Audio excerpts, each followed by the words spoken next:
Hi everybody! In this video, I'm going to show you how you can access the Iowa Oncology Navigation Network, or IONN. First, it's important to know that only Iowa Cancer Consortium members who've had IONN access turned on for them in their account will be able to see IONN. If you work as a patient navigator, community health worker, or a similar role in Iowa, you can gain access to IONN by emailing staff@canceroiowa.org. Now, assuming you already have access to IONN, here is how you get to the website. First, you're going to navigate to canceroiowa.org in your web browser. Click on Member Login in the upper right-hand corner. Enter your email address and password.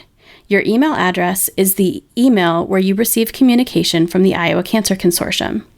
If you don't remember your password or you've never set up a password before, click on Forgot Password. This should email you within minutes with a link to create a password. Once you're in, click on the Iowa Oncology Navigation Network in the navigation bar. And you're in.